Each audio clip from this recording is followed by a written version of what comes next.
Early on the first day of the week, while it was still dark, Mary Magdalene came to the tomb and saw that the stone had been removed from the tomb. So she ran and went to Simon Peter and the other disciple, the one whom Jesus loved, and said to them, "They have taken the Lord out of the tomb, and we do not know where they have laid him." Then Peter and the other disciple set out and went toward the tomb. The two were running together, but the other disciple outran Peter and reached the tomb first. He bent down to look in and saw the linen wrappings lying there, but he did not go in. Then Simon Peter came, following him, and went into the tomb. He saw the linen wrappings lying there, and the cloth that had been on Jesus' head, not lying with the linen wrappings, but rolled up in a place by itself. Then the other disciple, who reached the tomb first, also went in, and he saw and believed. For as yet they did not understand the scripture, that he must rise from the dead. Then the disciples returned to their homes. But Mary stood weeping outside the tomb. As she wept, she bent over to look into the tomb, and she saw two angels in white sitting where the body of Jesus had been lying, one at the head and the other at the feet. They said to her, "Woman, why are you weeping?" She said to them, "They have taken away my Lord, and I do not know where they have laid him." When she had said this, she turned around and saw Jesus standing there, but she did not know that it was Jesus. Jesus said to her, "Woman, why are you weeping? Whom are you looking for?" Supposing him to be the gardener, she said to him, "Sir, if you have carried him away, tell me where you have laid him, and I will take him away." Jesus said to her, "Mary." She turned and said to him in Hebrew, "Rabboni," which means teacher. Jesus said to her, "Do not hold on to me, because I have not yet ascended to the Father.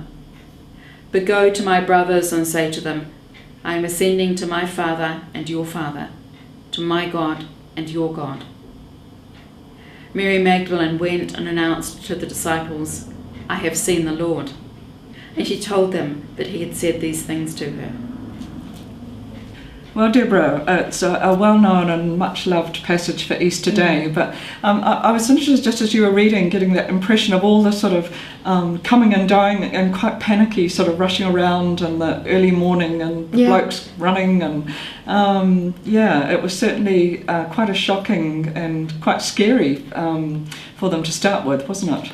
Yeah, they're running around, they don't know what's going on, there's all this kind of activity, panicked running to and fro, there's a lot of action there, and the strange relationship between them. You wonder how many other times they had tried to get somewhere first. They'd run, because one gets there, doesn't go in, the other one goes in, then the other one. It's kind of toing, there's a lot of toing and froing going on. And they're not obviously really not getting what's happened. But I love the way then it's sort of, you get this but Mary and Mary Magdalene, that she's there, and it's almost like things stop at that point, and then she the way it sort of focuses in on Mary, and she's hanging around. She's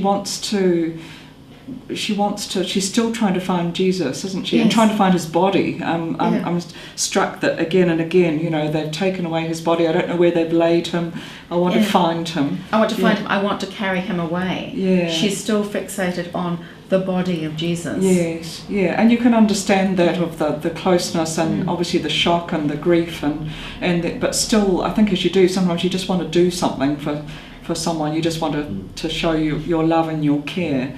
And then we get this amazing, I love it really, this, supposing this person speaks to us, supposing him to be the gardener. What's the significance? Why the gardener? I think it's interesting. John's Gospel is the only one of the Gospels that situates the burial of Jesus in a garden. The Synoptics, Matthew, Mark, Luke, they just say in a tomb hewn out of rock, but John says it's a garden. And when I hear the stuff about the garden, I think Eden. Right. I think it's the This is the beginning of something completely new, of a new creation. And it's a new day, it's dawn. I mean, Yeah. John often likes to play with those images of darkness to light. Yeah. Yes, but I mean, it's interesting that she can't work out. She supposes it's the gardener, and then I love the way it's only when Jesus calls Mary by name that she seems to get it. Yeah. Which is it's just beautiful, that, I think. And then you get the shocking thing that Jesus says to her, which I think, and often a lot of artworks have this sort of, don't touch me, don't cling on to me. What's all this about? I mean, it's actually quite shocking. I mean, you can imagine, Mary must feel that Jesus is sort of pushing her away. Because it's the natural reaction, to run up to somebody that you hadn't seen for a long time, and to want to hold on to them. And I think there's something, it reminds me of the Transfiguration passages, where Peter wants to build little tents, to build huts, to hang on to the experience. Yes. And maybe Jesus is saying to Mary, don't try to hang on to me. I've got to go somewhere else. You thought you were coming to anoint a body, but you've got another task now. Right, yes. And she's got to announce the stupendous news of the resurrection, and that Jesus is alive.